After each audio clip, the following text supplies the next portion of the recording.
Assalamu alaikum dear students. Hope all of you are fine. First of all, I welcome you all in class 10th on behalf of our institute and whole teaching staff.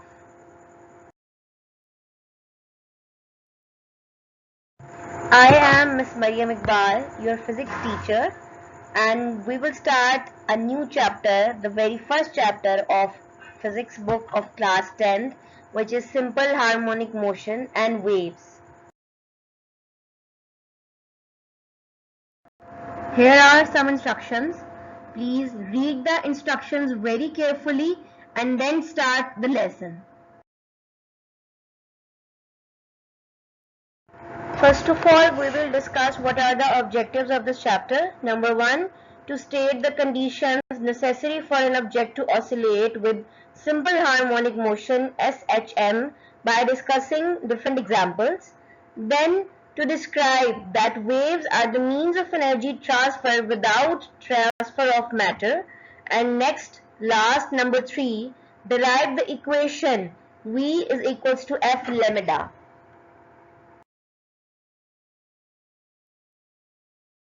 Now let's start with the first topic of this chapter, which is simple harmonic motion. We have already studied vibration, vibratory motion, oscillatory motion in class 9th, that back and forth or to and fro motion of the body about the point is called vibratory motion. The same thing we will discuss, and we say that a special kind of vibratory motion or oscillatory motion is known as simple harmonic motion. The examples which we are going to discuss in this chapter are motion of a mass attached to a spring, ball and bowl system, and motion of simple pendulum. Simple harmonic motion is back and forth or to and fro motion about a point. In simple harmonic motion, we discuss 2 points here, O, which is mentioned as mean position, and A and B, which are mentioned as extreme positions. Point O is mentioned as mean position, that a body, when start vibrating, it starts from this point and ends its vibration at this point O. Whereas on the other hand, we have extreme positions A and B, and these extreme positions shows the extent up to which a body vibrates.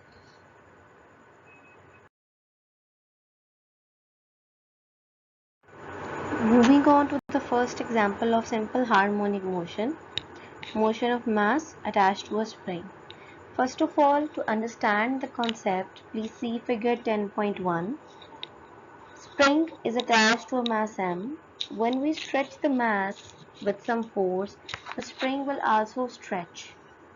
And we also know that spring stretches and compresses when a force is applied and being removed from it. When we apply a force on the spring, it will move towards point A, which is extreme position, and when we leave the spring, it will compresses towards point B, which is another extreme. After some time, it will become stable at point O, which is the mean position. Now, according to Hooke's law, we have studied the Hooke's law in class 9 that when a stress is applied on a body, strain produces. कि आप जब भी किसी चीज़ पे force apply करते हो तो उसकी लेंथ में, उसके वॉल्यूम में, उसकी शेप में चेंज आता है. According to Hooke's law here, force is directly proportional to the change in the length x of the spring. आप जब फोर्स लगा रहे हो स्प्रिंग पे तो स्प्रिंग की लेंथ में चेंज आ रहा है, which is denoted by x. Relation becomes F is equals to minus kx. F is the force, k is the constant of proportionality, and x is the change in length or displacement which the spring has covered. Now minus sign shows that force and displacement are in opposite direction. See the arrows given in figure 10.1. We have applied the force. Spring is moving in x direction towards right. When we leave it, it will move towards left side. K is the spring constant. Basically, K is the spring constant, also measures the stiffness of the spring. It varies with the springs. We have two varieties of spring, soft springs and hard springs. Hard springs stretches lesser than soft spring. K is equals to F over X. Applying Newton's second law, relation becomes K is equals to minus ma over x. So acceleration A is directly proportional to minus x. This relation shows that whenever a body starts accelerating, it will always direct it towards the mean position. Whenever a body starts vibrating or stops vibrating, it ends its motion, its vibration at mean position.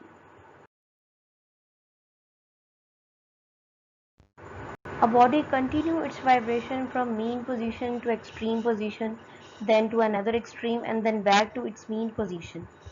It is always due to a restoring force. Restoring force means a force which restores the original position. It means the body has started its motion from point O, then due to restoring force, it will move back and become at rest at mean position O. A restoring force always pushes or pulls the object performing oscillatory motion towards the mean position. In simple words, see figure 10.1a. Mass is initially at rest. Now see figure 10.1b. Mass is pulled through distance x, and then due to restoring force, it continues the motion from mean position O to extreme positions A and B. In all these scenarios, we are also discuss velocity and acceleration of the body. We are saying a restoring force is that force which keeps the body at mean position. So in other words, we say that restoring force will be maximum at point O, its mean position, and will be minimum when a body moves from mean position to extreme position. Extreme position towards the mean position, velocity will increase. Speed of the bob, speed of any mass or anything increases when it moves back towards the mean position. So we say restoring force at extreme positions is minimum and restoring force is maximum at mean position. In other words, speed of the body, speed of the mass increases when it moves towards the mean position. So velocity of any object is maximum at mean position and minimum at extreme positions. In the end, the time period of simple harmonic motion of mass attached to a spring can be calculated by the formula T is equal to 2 pi under root m over k, where m is the mass of the object which is attached to the spring and k is the spring constant. We have discussed the motion of mass attached to the spring in detail. So for this example, ball and bowl system, recall the concept of mean extreme position and apply it to it. See the figure. At point O, weight of the ball and upward normal force become equal. So there will be no motion. And in other words, we have said that O is the mean position where body at rest. When the ball comes to point A and then releases, it will move from point A to O, again to B, and hence motion continues only due to restoring force.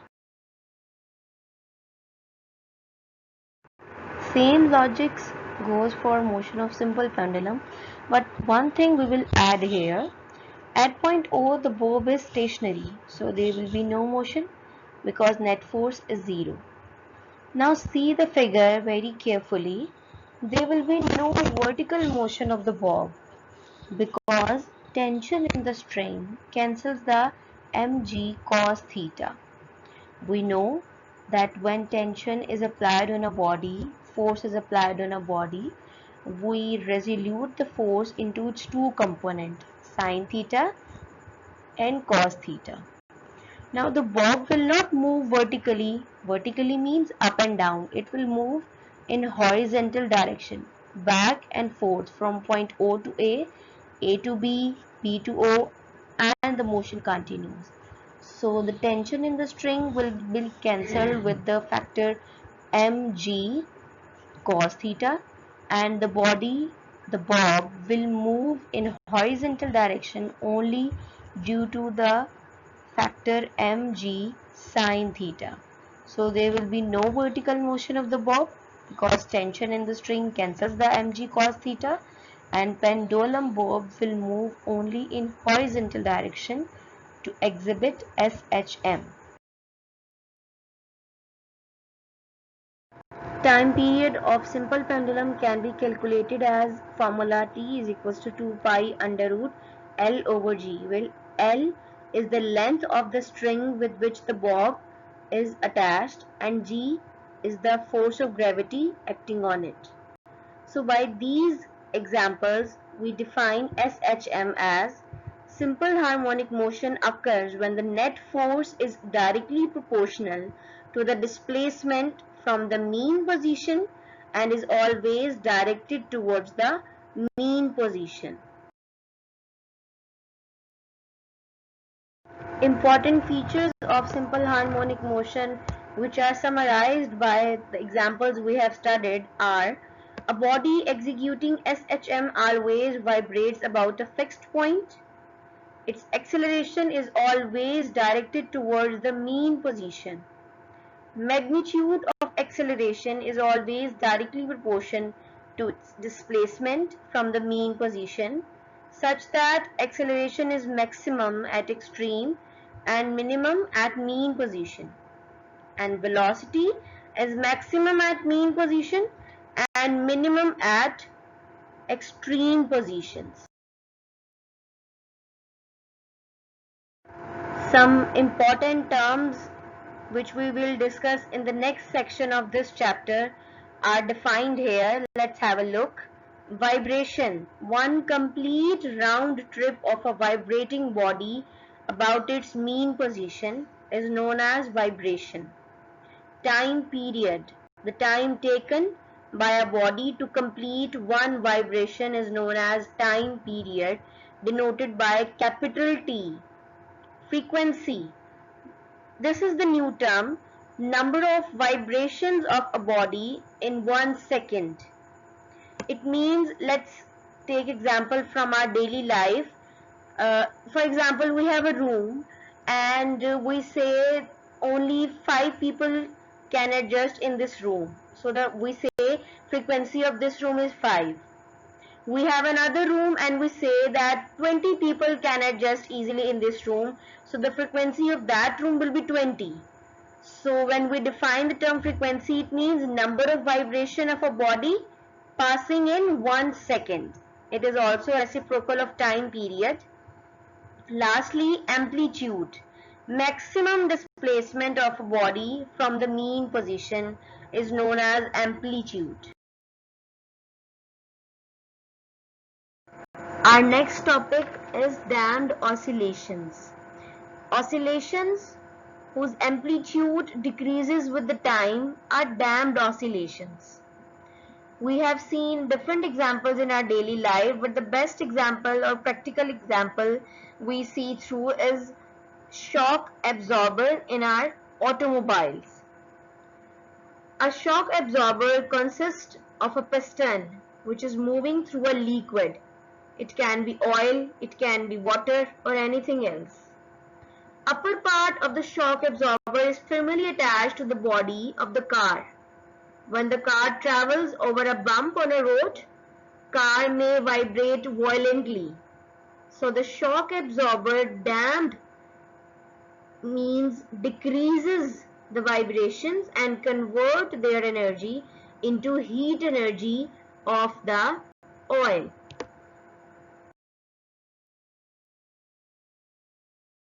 We also define damped oscillations as the oscillations of a system in the presence of some resistive force are damped oscillations.